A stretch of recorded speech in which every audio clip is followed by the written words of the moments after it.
अध्ययन कर रहे हैं। ठीक, तो इसी तरीके से हमारा थर्टियथ मैं फिर से गलत बोल गया, 13th मेजर रॉक एडिक्ट जो है उसकी हम लोग चर्चा करते हैं। तो जो आपका 13th मेजर रॉक एडिक्ट है, सभी के साथ मेरी स्क्रीन शेयर है ना, पहले तो ये बताइए। ठीक, यस सर। तो जो आपका 13th मेजर रॉक एडिक्ट है उसमें कलिंग वॉर के बारे में इंफॉर्मेशन मिलती है कि कलिंग वॉर जो है कब हुआ। कलिंग वॉर जो है आपका, ये रहा कलिंग, ये उड़ीसा के आसपास का एरिया, इसको कलिंग बोला जा रहा है ये। ठीक है, तो कलिंग वॉर की इसमें इंफॉर्मेशन मिलती है और इसमें ये पता चलता है कि इस वॉर के बाद कंप्लीटली अशोक चेंज हो गया था और वो प्रोपोगेटर बन गया किसका, वो आपका प्रोपोगेटर बन जाता है धम्मा का। यहां तक सबको समझ नहीं आ रहा है? मैंने आपको पहले भी बताया था और यहीं से उसने जो है धम्म विजय की स्टार्ट कर दी। धम्मा विजय मतलब धम्म को प्रोपोगेट करने को वो बोलता है धम्मा विजय। क्या बोलता है? धम्मा विजय। अपनी धम्मा पॉलिसी को प्रोपोगेट कर रहा है। मैं आपको धम्मा पॉलिसी के बारे में ब्रीफली बता चुका हूं। धम्मा पॉलिसी को प्रोपोगेट करना ही धम्म विजय कहलाता है और ये इंफॉर्मेशन को किससे मिलती है? 13th मेजर रॉक एडिक्ट से मिलती है। यहां तक कि इससे हमें यह भी इंफॉर्मेशन मिलती है कि उसके अपने नेबरिंग स्टेट से कैसे रिलेशन थे और नेबरिंग स्टेट में इसको क्या बोला जाता था। नेबरिंग स्टेट में उसके लिए एक वर्ड यूज हुआ है। नेबरिंग स्टेट आप लोग समझ लीजिए, ये देखिए आपका ये वाला जो एरिया है इसको हम लोग नेबरिंग स्टेट बोलते हैं और इधर जो ईरान वगैरह का एरिया है ये भी उसके लिए नेबरिंग स्टेट है। ठीक, इधर ये जो आपका असोम वगैरह का एरिया है इसको कामरूप बोला जाता था, ये भी नेबरिंग स्टेट है। यहाँ पे आपका चेर, चोल और पांड्य डायनेस्टी हुआ करते थे। तो नेबरिंग स्टेट्स में इसको यहाँ पे बोला गया है देवनाम पीय। क्या बोला गया है? देव नाम पीय। ये सारा का सारा काम जो है जेम्स प्रिंसिप, जोनाथन डंकन और सर विलियम जोन्स ने किया है। ओरिएंटलिस्ट अप्रोच से मैंने आपको हिस्ट्री के बारे में बताया था और 1773 के आसपास जो है ओरिएंटलिस्ट अप्रोच के हिस्टोरियंस ने काम करना चालू किया था। आप लोगों के पास हिस्टोग्राफी के नोट्स भी हैं। तो इंडो ग्रीक लैंग्वेज के बारे में मैंने आपको बताया था कि संस्कृत में भ्रातृ और मिडिल ईस्ट में बिरादर और इंग्लिश में ब्रदर। तो जोनाथन डंकन वगैरह ने उसको इसी तरीके से डिकोड करने की कोशिश की। यहाँ तक सबको क्लियर हो रहा है कि 13th मेजर रॉक एडिक्ट से आपको पता चलता है कि कलिंग वॉर हुआ। कलिंग वॉर के बाद वो प्रोपोगेटर बन जाता है किसका? धम्मा का। दैट्स वाई उसके लिए एक वर्ड यूज होता है धम्मा विजय। ठीक, और इसके लिए नेबरिंग स्टेट्स उसके लिए एक वर्ड यूज करते हैं दैट इज देवनाम पीय। आई होप यहां तक सबको क्लियर हो गया होगा 13th मेजर रॉक एडिक्ट से हमको जो इन्फॉर्मेशन मिल रही है। इसके अलावा हमको ये भी इंफॉर्मेशन मिल रही है कि नेबरिंग स्टेट्स में कौन कौन से रूलर्स हुआ करते थे। ठीक है, तो जैसे कि आपका 5 रूलर्स की इंफॉर्मेशन मिलेगी आपको। पहला रूलर हो जाता है आपका एंटीओकस। एंटीओकस सेकंड, और ये रूलर आपका सीरिया के आसपास का। सीरिया के आसपास के रूलर के लिए अशोका के ये 7 मेजर रॉक एडिक्ट्स में जो 13th पैरा है, उस 13th पैरा में हमको इंफॉर्मेशन मिलती है कि जो सीरिया का रूलर है उसका नाम क्या है? Antiochus second. कॉन्टेम्परेरी रूलर जो हुआ करता था एंटीओकस हुआ करता था, एंटीओकस सेकंड। इसको सीरिया और ईरान के आसपास के एरिया पे ये जो है रूल करता था और इससे हमारे बाइलेटरल रिलेशन थे। तो अशोका की जो पिलर एडिक्ट्स हैं उसकी फॉरेन पॉलिसी के बारे में भी बता रहे हैं। इसी तरीके से टॉलेमी फिलाडेल्फस या टॉलेमी, पी यहाँ पे साइलेंस रहेगा आपके लिए, टॉलेमी सेकंड। टॉलेमी सेकंड जो है आपका रूलर है किसका? इजिप्ट का।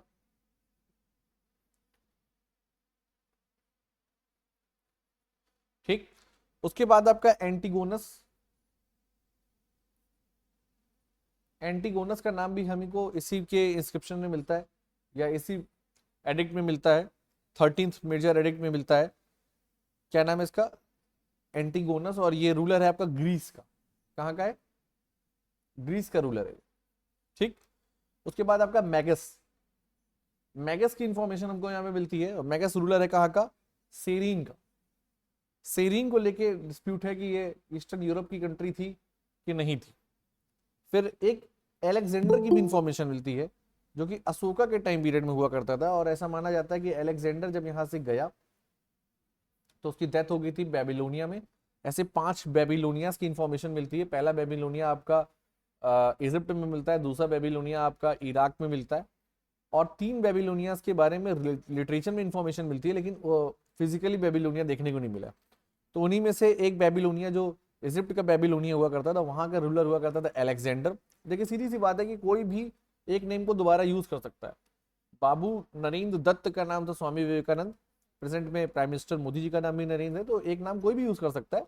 तो अलेक्जेंडर, ये अलेक्जेंडर आपका जो है बेबीलोनिया का अलेक्जेंडर है, और ये उसका सक्सेसर है कि नहीं सक्सेसर, इसको लेके इशू है। तो ये भी इजिप्ट के पास मिलता है हमको अलेक्जेंडर। यहां तक सबको क्लियर हो रहा है? किसी को कोई डाउट है? तो नेबरिंग स्टेट में ये नेबरिंग स्टेट कौन सी है? ये नेबरिंग स्टेट कह सकते हैं कि वेस्टर्न कंट्रीज की नेबरिंग स्टेट्स है। और अब हम लोग साउथ के इंडिया की बात करते हैं। ये देखिए आपके मैप में दिख रहा है चोला, ये रहा आपका चोला, ये रहा आपका पांड्या,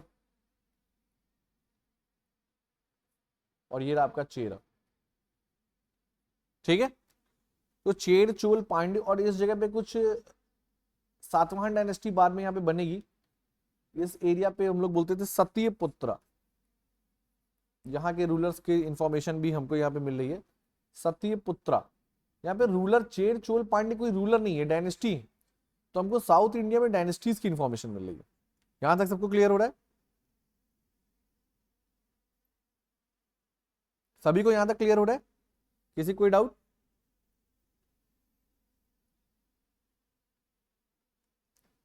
बताइए। 13th मेजर रॉक एडिक्ट को लेके कोई डाउट है? तो 13 मेजर रॉक एडिक्ट की एक और इंफॉर्मेशन मिलती है। क्या मिलती है? अशोका बोलता है कि कंकर्ड लैंड, वो एरिया जिसको जीता गया है, ठीक है, कंकर्ड लैंड पे रहने वाले लोगों को वो यहाँ पे ऑर्डर दे रहा है कि आप कंकर्ड लैंड में रहिए जाके, और यहाँ पे धम्मा को प्रोपोगेट करिए, धम्मा विजय करिए।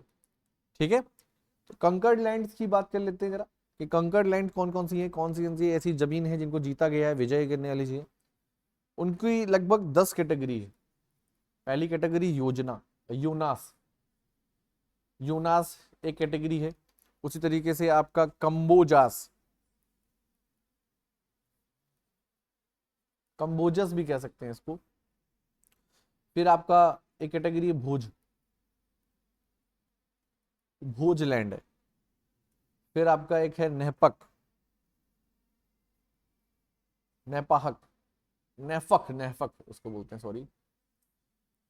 इसी तरीके से आपका है गांधार, गांधार को भी जो है अशोका ने जीता है, और यहाँ पे धम्मा विजय को प्रोपोगेट करने के लिए वो 13th मेजर ऑफ एजिप्ट में ऐसे ऑर्डर दे रहा है गांधार को। आठवीं स्टेट, आठवीं स्टेट्स इनको बोला जाता है बेटा, ये नॉर्थ वेस्ट के रिपब्लिक्स जो हुआ करते थे इस जगह पे, इनको आठवीं स्टेट्स बोला गया। तो एक कैटेगरी आपकी आठवीं स्टेट्स की है। उसी तरीके से आपका परिंदास,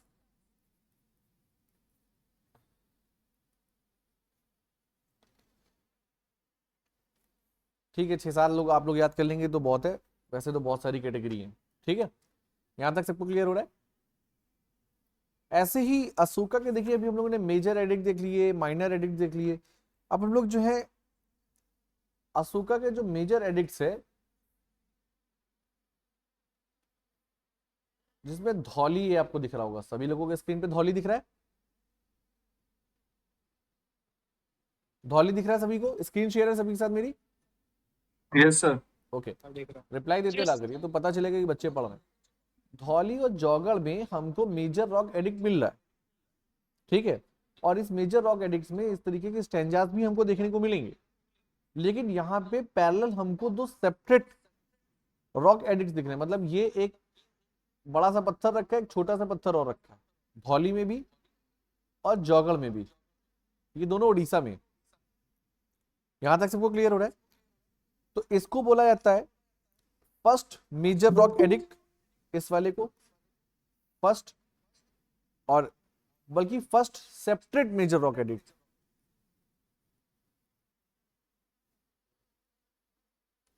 और इसको बोला जाता है second separate major rock edict. यहां तक क्लियर हो गया आपको?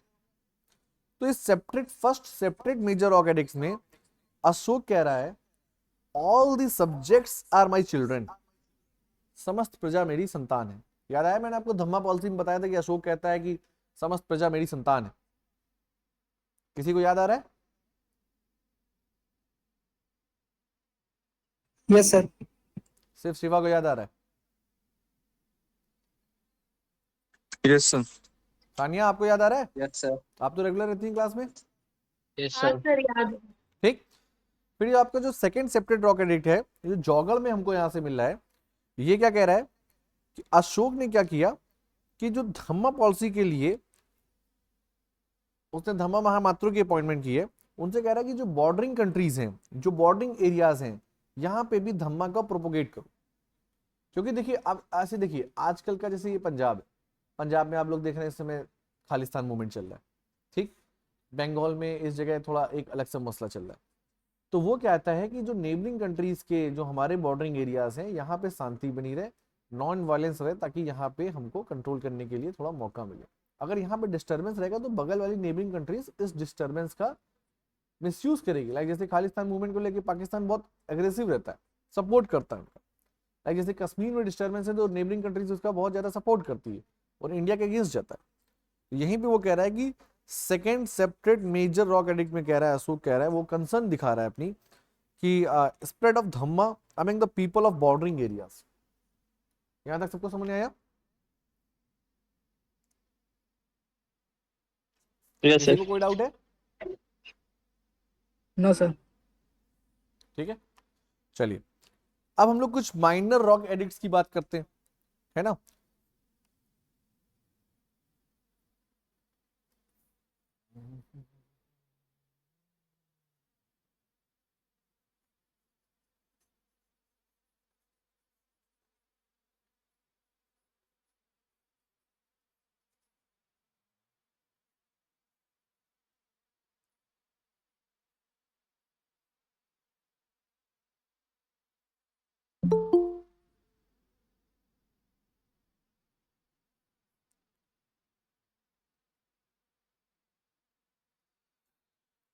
तो देखिए आपको सुवर्णगिरी दिख रहा है मैप में, सुवर्णगिरी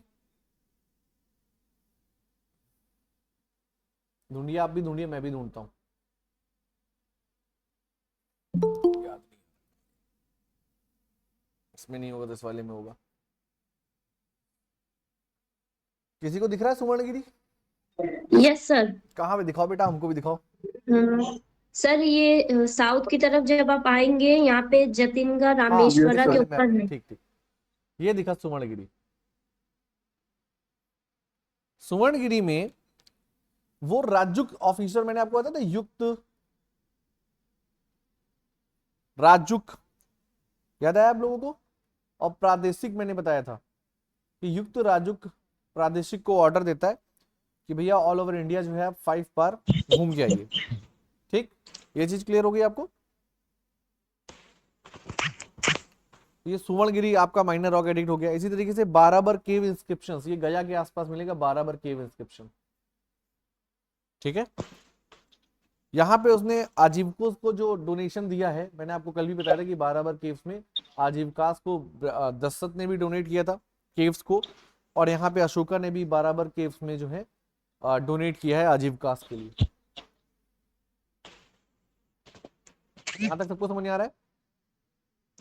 यस सर। एक है कारुवाकी, कारुवाकी आपको दिख रहा है स्क्रीन पे कहीं?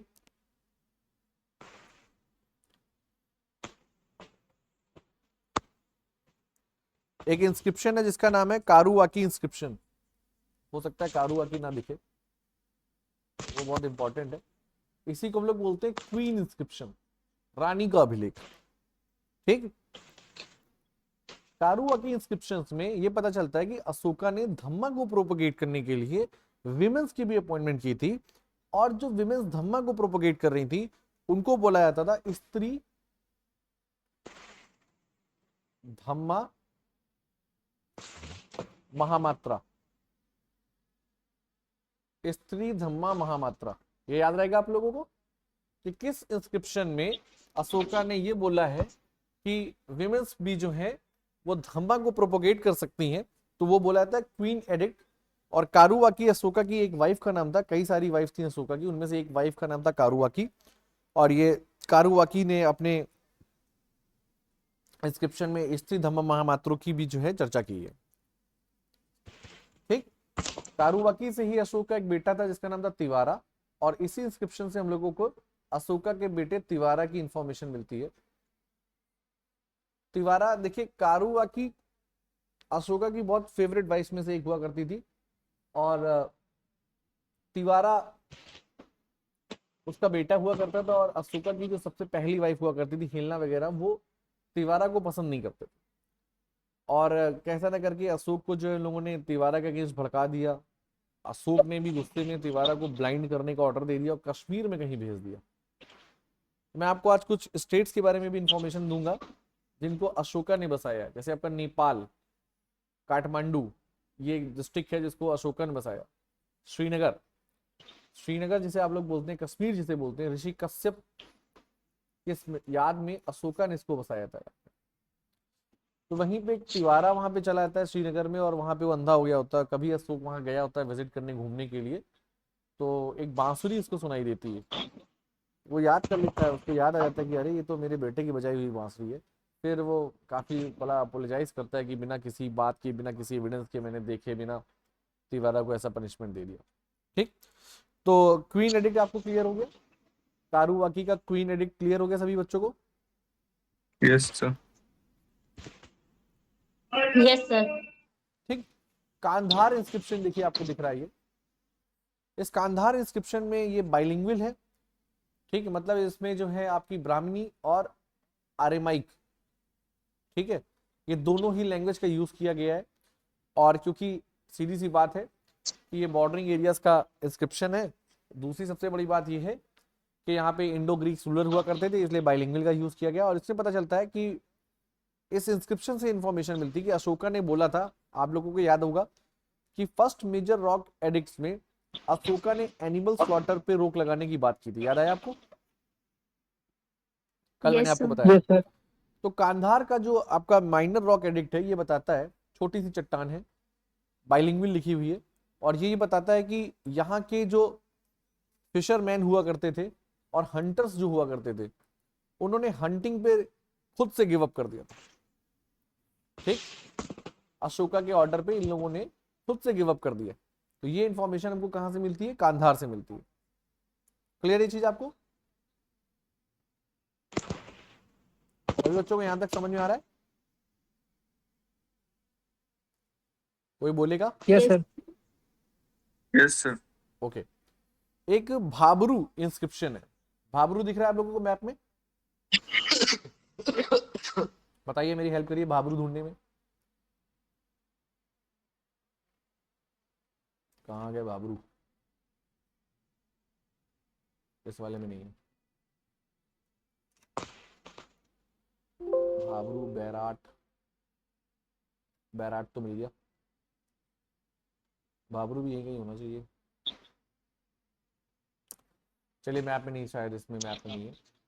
इसकी प्रॉपर एक बुक आती है मैप की, जिसमें बहुत सारे डिस्ट्रिक्ट्स की इंफॉर्मेशन मिलती है। वो यहाँ पे सारे मैप नहीं मैं पेस्ट कर सकता, वो आपके लिए फिर ज़्यादा हो जाएगा। भाबरू की बात करते हैं। तो भाबरू इंस्क्रिप्शन जो है वो बताता है कि अशोका ने क्या किया, कुछ पुरोहितों की भी अपॉइंटमेंट की थी, और यहाँ पे अशोक ने बिलीव दिखाया है उन पुरोहित के ऊपर, और त्रिरत्ना में उनको शामिल किया। ठीक है, त्रिरत्ना क्या होता है? देखिए, बौद्ध, महात्मा बुद्ध का जब निर्माण हुआ तो उसके बाद ये डिसाइड हुआ कि त्रिरत्न क्या होंगे। त्रिरत्नास से मतलब समझ आ रहा है कि तीन चीजें होंगी, तीन रत्न होंगे। फर्स्ट कौन होगा? बुद्ध खुद होंगे। तीसरा क्या होगा? धम्म, बुद्ध का जो धर्म है उसको धम्म बोला जाता है। और संघ, संघ में जब आप शामिल होते हैं तभी आप वर्णा सिस्टम से अलग हो जाते हैं। मैंने आपको बौद्धिस्ट रिलीजन के बारे में जब बताया था, आपको याद आ रहा होगा, हीनयान, महायान वगैरह, तो संघ हुआ करते थे। संघ मतलब ग्रुप ऑफ द पीपल्स, इसमें जब आप इन ग्रुप ऑफ द पीपल्स में जब आप इन्वॉल्व हो जाएंगे तो आप जो वैदिक कस्टम्स रिचुअल्स हैं उनसे मुक्ति पा जाएंगे, वर्णा सिस्टम से मुक्ति पा जाएंगे। फिर आप कौन से कस्टम्स एंड रिचुअल्स को फॉलो करेंगे, विच इज धम्मा। और ये प्रोपोगेट किसने किया? बुद्धा ने किया। तो यहाँ पे भाब्रू इंस्क्रिप्शन में उसने त्रिरत्न की ओर अपना फेथ दिखाया है कि भाई मुझको त्रिरत्न में बहुत ज्यादा फेथ है। क्लियर हो गया? हाँ ठीक। भाब्रू इंस्क्रिप्शन में ही अशोका खुद को क्या बोल रहा है? मगधाधिराज। अपने लिए टाइटल यूज कर रहा है क्या? मगध।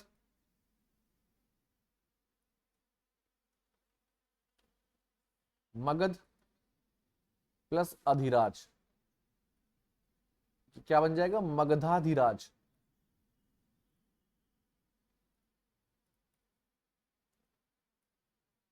यहां तक सबको क्लियर हो रहा है? Yes sir. Yes, sir. ठीक है। Yes sir. रुमिन दे Yes, sir. इंस्क्रिप्शन देखिए, आप लोगों को दिख रहा होगा इस जगह पे, स्क्रीन पे सीधे सीधे दिख रहा होगा। रुमिन दे इंस्क्रिप्शन के बारे में मैंने आपको कल ही बताया था कि अशोका जब यहाँ पे विजिट करने जाता है और शाक्य रिपब्लिक को बिलोंग करते हैं गौतम बुद्धा, और रुमिन दे इंस्क्रिप्शन जो है गौतम बुद्ध का बर्थ प्लेस रहा है। यहीं पे शाक्य पेड़ के, शाल्व के पेड़ के नीचे ही गौतम बुद्ध को जो है जन्म हुआ था। साल्व के पेड़ के नीचे ही गौतम बुद्धा ने निर्माण किया था। ये अलग बात है कि बनियान के पेड़ के नीचे जो है उनको ज्ञान की प्राप्ति हुई थी, जिसको हम लोग बोलते हैं सारनाथ में मिलता है हम लोगों को, बोधि वृक्ष जिसे कहते हैं। तो साल्व के पेड़ के नीचे ही उनका जन्म हुआ था। रुमिन दे इंस्क्रिप्शन में वो बताता है कि जब वो यहाँ पे जाता है तो आप लोगों को याद आ रहा होगा बलि। बलि क्या था? अपनी इच्छा से दिया हुआ टैक्स। कब? वैदिक इरा में। लेटर वैदिक इरा में क्या हो गया था? बलि भागा में कन्वर्ट हो गया था। मतलब आपको एक फिक्स अमाउंट में राजा को टैक्स देना होगा। तो वो यहीं पे बोला है जो भागा है, भागा आप जब समझ गए ना इस चीज को, लेटर वैदिक इरा से वो टैक्स चलता चला आ रहा है। भागा टैक्स वो होता है जो आप फिक्स अमाउंट में किंग को टैक्स देते हैं। तो रुमिन दे इंस्क्रिप्शन में पता चलता है कि जब वो यहाँ जाता है रुमिन दे में, या बुद्ध पूर्णिमा के दिन जब वो यहाँ पे जाता है, तो वो डिसाइड कर लेता है कि भागा जो है उसमें 1/8 की कमी कर देंगे। बोला आप उसमें 1/8% लेस कर देंगे। सपोजिंगली आप देते थे 100 रुपए, तो अब आप उसमें 1/8 लेस कर दीजिए। अब जो अमाउंट बचेगा वो आपको देना है। ये चीज क्लियर होगी आपको? Yes sir. ठीक यस है। सर। अब कुछ लिटरेरी सोर्सेस हैं जिससे हमें मौर्यन डायनेस्टी की इंफॉर्मेशन मिलती है, तो जरा लिटरेरी सोर्सेस की बात कर लेते हैं। लिटरेरी सोर्सेस को भी हम लोग दो कैटेगरी में डिवाइड करेंगे। पहला होगा आपका इंडिजीनस। इंडिजीनस मतलब देसी, और दूसरा होगा आपका फॉरेन। अब इंडिजीनियस में जो है आपका ब्राह्मणिक लिटरेचर हो जाएंगे, ये आप लोग समझ ही चुके हैं, बहुत दिनों से मैं बता रहा हूँ ब्राह्मणिक लिटरेचर्स के बारे में। बौद्धिस्ट लिटरेचर भी हो जाएंगे और जैन लिटरेचर भी हो जाएंगे, और सेक्युलर लिटरेचर हो जाएंगे, जैसे आपका अर्थशास्त्र और आपका मुद्रा राक्षस। याद आ रहा है आपको मुद्रा राक्षस? Yes, sir. Vishakh Yes, sir. Dutt का। अर्थशास्त्र आपको अच्छे से पता है, कौटिल्य का लिखा हुआ, चाणक्य का। तो ये हो गया आपके इंडिजिनियस सोर्सेस हो गए। और फॉरेन सोर्सेस में काफी कुछ है जिनको हमें देखना पड़ेगा। तो ब्राह्मणिक लिटरेचर में आप जानते हैं पुराणास। पुराणास में अगर हम लोग बात करते हैं तो मौर्य डायनेस्टी के बारे में हम लोगों को विष्णु पुराण में इंफॉर्मेशन मिलती है। इसमें विष्णु पुराण में। बौद्धिस्ट लिटरेचर की हम लोग बात करते हैं तो जातक स्टोरीज में हमको इंफॉर्मेशन मिलती है। जातक स्टोरी आप लोगों को पता है कि सुत्त पिटक हुआ था, एक विनय पिटक था, एक अविधम्म पिटक था। अविधम्म पिटक और अविधम्म पिटक में दीर्घ जातक, लघु जातक, मध्यम जातक, ऐसे एक जातक लिटरेचर्स को अविधम्म पिटक से निकलता है। किससे निकलता है? इतना याद रखिए कि जातक लिटरेचर्स कहां से निकलते हैं? अविधम्म पिटक से निकलते हैं। 3 पिटक्स हैं, सुत्त पिटक, विनय पिटक और अविधम्म पिटक। उस अविधम्म पिटक में जो जातक लिटरेचर्स हैं उससे हमें इनकी इंफॉर्मेशन मिलती है। यहां तक सबको क्लियर हो गया? उसी तरीके से अशोका ने क्या किया कि धम्मा को प्रोपोगेट करने के लिए भी आपने देखा था कि स्त्री धम्म महामात्रों की भी अपॉइंटमेंट हुई थी, धम्म महामात्रों की भी अपॉइंटमेंट हुई थी, और इन धम्म महामात्रों में कोई भी किसी भी सेक्ट का प्रीस्ट क्लास हो सकता था, बौद्धिस्ट मॉन्क हो सकता था, आजीवक हो सकता था, ब्राह्मण हो सकते थे। उसने अपने खुद के बच्चों को भी भेजा है एज अ धम्म महामात्र बना के। और एक धम्म महामात्र इसी में से बहुत ज्यादा फेमस है जिसका नाम है महेंद्र और संघमित्रा। अशोका ने अपने बेटे महेंद्र को और बेटी संघमित्रा को श्रीलंका में भेजा था धम्मा को प्रपोगेट प्रमोट करने के लिए। और वहां पे अशोका के महेंद्र और संघमित्रा ने जिसको यहाँ पे प्रोपोगेट किया, तो वहां से हमको सिंघली लैंग्वेज में, श्रीलंका की लैंग्वेज सिंघली लैंग्वेज में हमको दो लिटरेचर देखने को मिलते हैं। First one is Dipavamsa and second one is Mahavamsa. Dipavamsa और महावंश से भी हमको जो है मौर्यन डायनेस्टी की इंफॉर्मेशन मिलती है। और ये सब लिखे कब गए?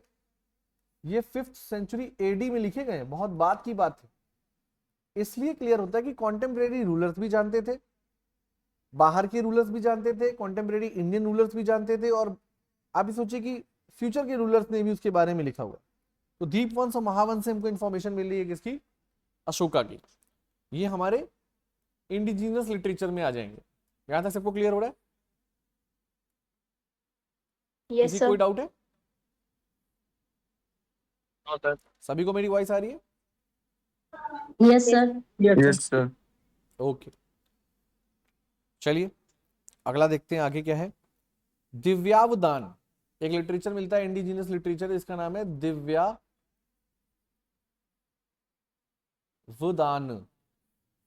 ठीक है, दिव्यावदान जो है लिटरेचर हमको मिलता है, और ये कंपाइल्ड हुआ था चाइनीज स्कॉलर ने। चाइनीज बोलना गलत है एक तरीके से, क्योंकि तिब्बतियन स्कॉलर हुआ करते थे, तिब्बत में इसको लिखा गया था। ठीक, और ये 3 स्कॉलर्स थे, नहीं 3 स्कॉलर्स में गलत बोल गया, तिब्बतियन स्कॉलर्स ने लिखा। इनके बारे में इंफॉर्मेशन नहीं मिली क्योंकि स्कॉलर्स ने अपने नाम नहीं लिखे। तो दिव्यावदान के अलावा हम लोग को कुछ और इंडिजिनियस लिटरेचर्स मिलते हैं, जिसमें से एक आपका है अशोकावदान।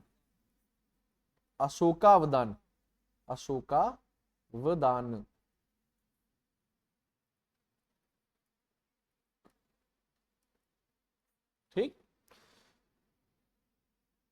मिलिंद पन्हो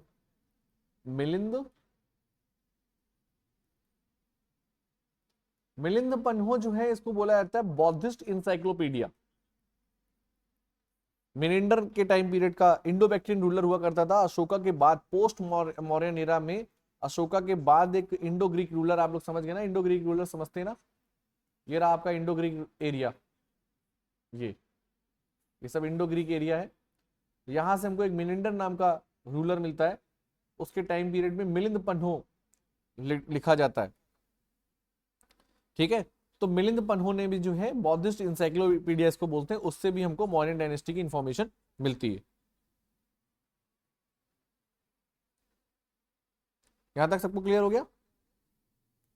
तो इतना जो है आपके इंडिजिनियस लिटरेचर में ये हो गया, जो कि सब बौद्धिस्ट लिटरेचर है। दिव्यावदान हो गया, अशोकावदान हो गया, मिलिंद पन्हो हो गया, ये सब के सब बौद्धिस्ट लिटरेचर में आते हैं। सिर्फ त्रिपिटक ही नहीं, साथ ही साथ ये भी बौद्धिस्ट लिटरेचर है। जैसे आपके वेदांग हुआ करते थे, वेदांत हुआ करते थे, उपनिषद हुआ करते थे, तो सबके सब ब्राह्मणिक लिटरेचर या वैदिक लिटरेचर में आते थे। उसी तरीके से अशोकावदान, मिलिंद पन्हो, दिव्यावदान वगैरह जो है, ये सब बौद्धिस्ट लिटरेचर में आते हैं। ठीक, जैन लिटरेचर की अगर हम लोग बात करते हैं तो जैन लिटरेचर में कल्पसूत्रा से भी हमको इंफॉर्मेशन मिलती है मौर्यन डायनेस्टी की। इसको लिखा किसने है? भद्रबाहु। याद आया आपको? मैंने आपको बताया था कि सेकेंड जैन काउंसिल होती, जैसे बौद्धिस्ट काउंसिल हुई थी, आपको याद आ रहा होगा, 4th बौद्धिस्ट काउंसिल में हीनयान और महायान बन गया था। उसी तरीके से सेकेंड जैन काउंसिल में श्वेतांबर और दिगंबर, याद आया आप लोगों को? जितने लोग क्लास में थे उनको तो याद ही आ रहा होगा। तो श्वेतांबर और दिगंबर आइडियोलॉजी जो आई थी, उसी में से श्वेतांबर आइडियोलॉजी के जो प्रमोट करने वाले थे, उनका नाम था भद्रबाहु। इन्हीं के साथ जो है चंद्रगुप्त मौर्य जो है, ओ सॉरी, हाँ श्वेतांब दिगंबर के साथ चला गया, सॉरी, भद्रबाहु के साथ जो है वो चला जाता है कहाँ पे बताइए, चंद्रगिरी की पहाड़ियों पे, जहां पे मैंने आपको महामस्तका अभिषेक के बारे में बताया था, वहीं पे जाके वो निर्माण कर लेता है। तो भद्रबाहु ने जो है क्या लिखा है, आपका कल्पसूत्र लिखा है। यहां तक सबको क्लियर हो गया? Yes, sir. Okay. हाँ सर, जो भद्रबाहु है वो सर दिगंबर का है कि श्वेतांबर का है? दिगंबर दिगंबर दिगंबर, इसीलिए मैंने यहाँ पे ओके सर, भद्रबाहु लिख दिया। ठीक। ठीक है। फिर आपका एक लिटरेचर और मिलता है जिसका नाम है परिशिष्टि वर्मन, परिशिष्टि, और परिशिष्टि नहीं, परिशिष्ट, परिशिष्ट परवन। ये लिखा है आपका हेमचंद्र, हेमचंद्र ने इसके बारे में लिखा। इसमें भी हम लोगों को जो है मौर्यन डायनेस्टी की इंफॉर्मेशन मिलती है। तो आप लोगों के लिए एक शॉर्ट क्वेश्चंस टाइप के क्वेश्चंस बन सकते हैं कि मौर्यन डायनेस्टी के लिटरेरी सोर्सेस के ऊपर एक शॉर्ट नोट्स लिखिए, उसमें आप इंडिजीनियस और फॉरेन लिटरेचर करके लिख देंगे। उसी तरीके से आप जो है मौर्य डायनेस्टी के बारे में आपके हो सकता है कि सीधे सीधे अर्थशास्त्र के ऊपर नोट्स लिखने को आ जाए। अभी हम लोग सेक्युलर लिटरेचर की हो जाने वाले हैं। एक तमिल लिटरेचर भी हमको मिलता है। तमिल लिटरेचर मैं आपको बताऊं, संगम डायनेस्टी, मैंने आपको संगम इरा याद दिलाया, जहां से आपको चेर, चोल और ये पांड्य दिख रहे हैं, यहीं से हमको एक तमिल लिटरेचर भी मिल रहा है। उस लिटरेचर का नाम है ममलुनार, ममुलनार, ममुलनार, ममुलनार, ठीक है। और एक आपका है परनार। तो ममुलनार और परनार के राइटर्स के बारे में इंफॉर्मेशन नहीं है, क्योंकि ये संगम डायनेस्टी जब हम लोग पढ़ेंगे तो मैं आपको बताऊंगा कि यहाँ पे राइटर्स अपना नाम नहीं लिखते थे। तो ये तो आपका हो गया इंडिजिनस लिटरेचर में, बौद्धिस्ट लिटरेचर हो गया, जैनिस के लिटरेचर हो गए, और जो है आपके ब्राह्मणिक लिटरेचर हो गया। अब सेक्युलर लिटरेचर की बात करते हैं। सेक्युलर लिटरेचर जो कि न्यूट्रल है, उसमें आप लोग जानते हैं कि विशाख दत्त का मुद्रा राक्षस भी है, और कुछ लोग, कुछ हिस्टोरियंस विशाख दत्त की मुद्रा मुद्रा राक्षस को ब्राह्मणिक लिटरेचर का ही पार्ट मान लेते हैं। ठीक है। सेक्युलर लिटरेचर जो कि टोटली न्यूट्रल है, उसमें आपका आता है अर्थशास्त्र। कौटिल्य का जो अर्थशास्त्र है, ये इसके जो मैन्युस्क्रिप्ट्स हैं, मैंने आपको अच्छे से बताया था कि अर्थशास्त्र जो है वो भी ओरल था, और उसकी रिटन मैन्युस्क्रिप्ट्स जो है हमको 1904 में, 1904 के आसपास कौटिल्य के अर्थशास्त्र की पांडुलिपियां जिसको बोलते हैं, ऐसे पत्ते में लिखा हुआ, किसी चीज में लिखा हुआ राइटिंग, इन्हीं को हम लोग बोलते हैं मैन्युस्क्रिप्ट्स।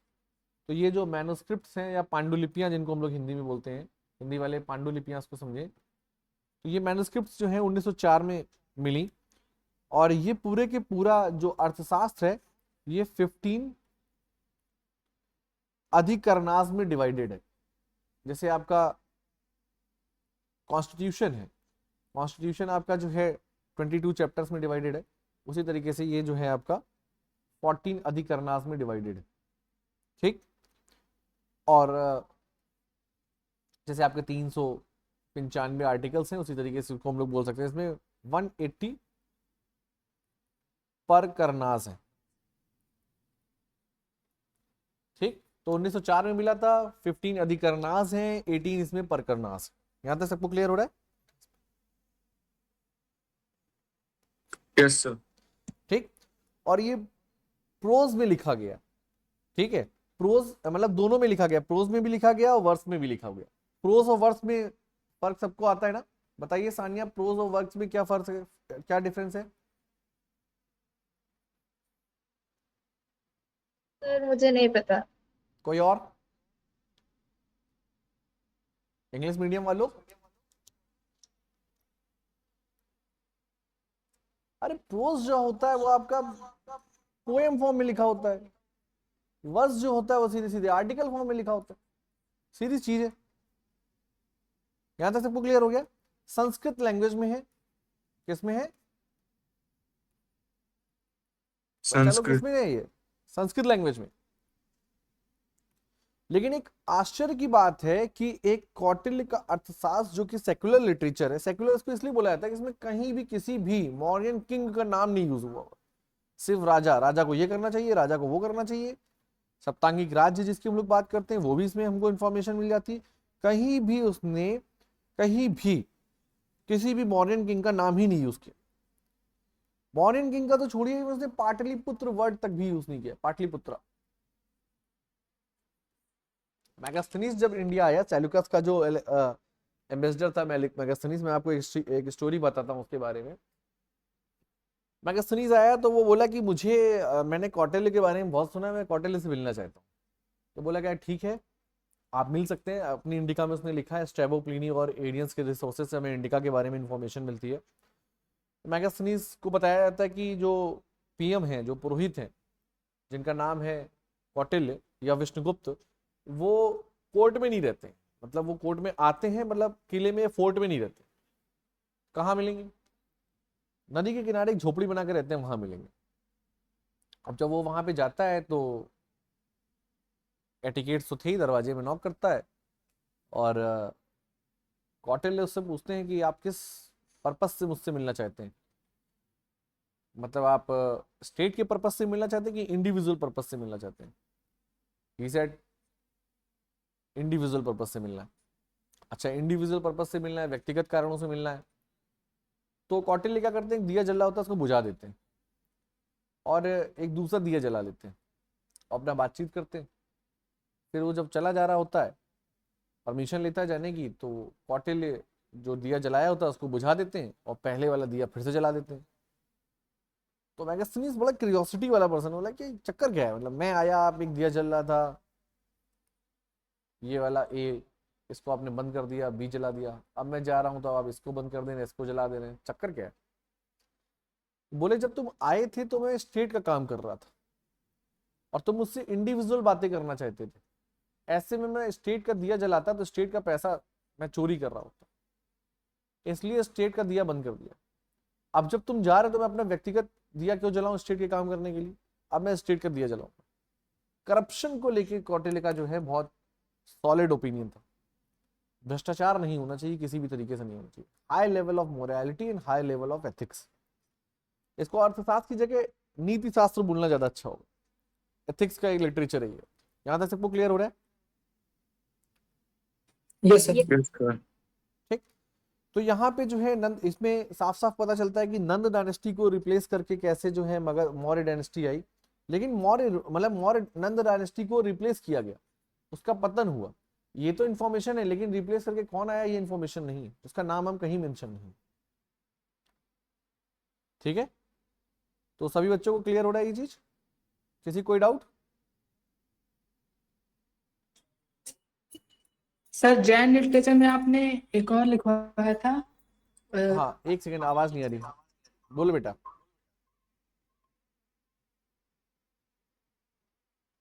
बोलिए।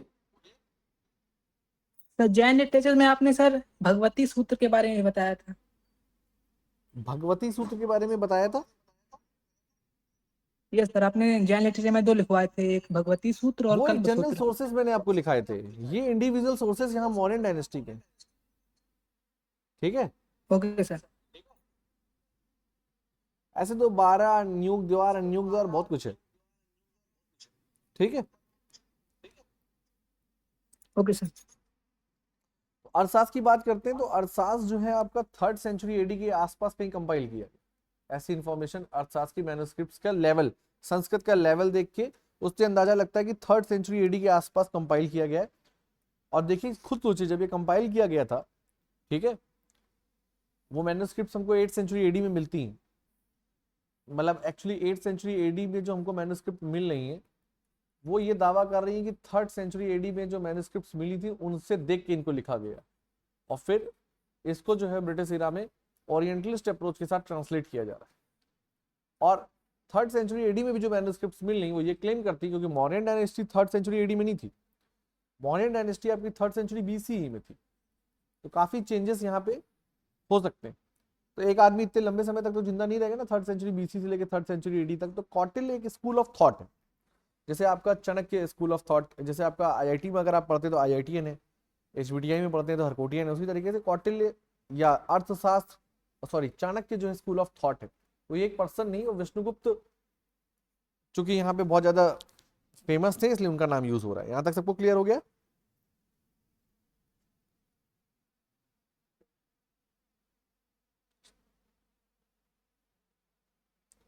यहां तक सबको क्लियर हो रहा है? तो ऐसा माना जाता है कि जो ये Yes, sir. टेक्स्ट है ये अपने आप में कंप्लीट टेक्स्ट Yes, नहीं है sir. मौर्यन डायनेस्टी के बारे में जानकारी के लिए। हाँ, लेकिन ये तो मान सकते हैं कि कम से कम नंद डायनेस्टी को रिप्लेस करके कैसे चंद्रगुप्त मौर्य आते हैं, वहां तक की इंफॉर्मेशन हमको यहाँ से मिल जाएगी। यहां तक सबको क्लियर हो रहा है? ठीक। Yes. तो यहाँ पे जो है इस टेक्स्ट में जो है उसने बहुत कुछ चीजें यूज करी हैं, राजा के बारे में बोला है, स्टेट के बारे में बोला है, राजा का काम बोला है उसने, विजिगिशु, राजा के लिए उसने एक वर्ड यूज किया विजिगिशु।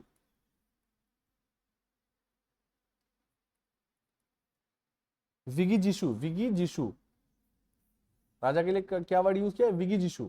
ठीक है, यहां तक सबको क्लियर हो गया? Yes sir. Yes, sir. और यहाँ पे पता चलता है कि अर्थशास्त्र में ये भी पता चलता है कि आपका जो मौर्य डायनेस्टी है उसमें एलिफेंट्स का बहुत ज्यादा खरीद होती थी। काशी जो कि आपका महाजनपद था, यहाँ पे काशी की भी इंफॉर्मेशन मिलती है। और ये जो है कपड़ों के लिए बहुत फेमस था, बनारसी साड़ियाँ वगैरह आप लोगों ने सुनी होंगी, काशी के बारे में यहाँ बहुत इंफॉर्मेशन मिलती है। और साथ में ही जानकारी मिलती है कि नेपाल, जिसको हम लोग क्या बोलते हैं, रुमिनदेई, यहाँ पे ब्लैंकेट्स का ट्रेड हुआ करता था। ठीक, और शायद से ही हमको जानकारी मिलती है जो कंबोज, अभी आप लोगों ने कंबोज देखा था महाजनपद में, इस जगह तो नहीं दिखेगा कंबोज, महाजनपद वाले मैप में दिखेगा, इस जगह हुआ करता था कहीं कंबोज। कंबोज जो हुआ करता था वो हॉर्सेस की ट्रेडिंग के लिए बहुत फेमस था, हॉर्स ट्रेडिंग यहाँ पे हुआ करती थी, घोड़े को खरीदा जाता था, मिडिल ईस्ट से घोड़े लाए जाते थे। ठीक है, यहां तक सबको क्लियर हो रहा है? अभी किसी को कोई डाउट है? No, sir. ठीक, फॉरेन लिटरेचर में मैं आपको मेगास्थनीज की इंडिका के बारे में ऑलरेडी बता चुका हूँ, तो वो आपको जो है नोट से कवर करना है, उसको बहुत ज़्यादा यहाँ एक्सप्लेन करने की जरूरत नहीं है। मेगास्थनीज के डिस्क्रिप्शंस के बारे में मैं आपको बता चुका हूँ, तो मेगास्थनीज के डिस्क्रिप्शन को आप लोग पढ़िएगा, नोट से मिल जाएगा आपको। चीटियों के बारे में बताया है, हिमालय के बारे में बताया है, ठीक है, काफ़ी चीज़ें उसने बताई हैं। ठीक, अब कुछ लिटरेचर्स हैं, डियाडोरस, जस्टिन, प्लूटार्क, इन सबके लिटरेचर्स के बस नाम आपको याद रखें, ग्रुप में आपको मिल जाएंगे नोट्स, तो वहां से आप लोग पढ़ लीजिएगा। ठीक है, तो यहां तक सबको क्लियर हो गया? Yes sir. ठीक, तो चलिए आज के लिए इतना ही रखते हैं। अटेंडेंस का जो है सानिया एक काम करना, तुम जितने भी अभी अवेलेबल हैं सबके स्क्रीनशॉट लेके भेज दो, क्योंकि अटेंडेंस शीट नहीं है मेरे पास। ठीक, अभी आप लोगों को मॉडर्न एडमिनिस्ट्रेशन के बारे में पढ़ाना है और इतना अभी टाइम नहीं है कि उसको पढ़ाया जा सके 10 मिनट में। ठीक है।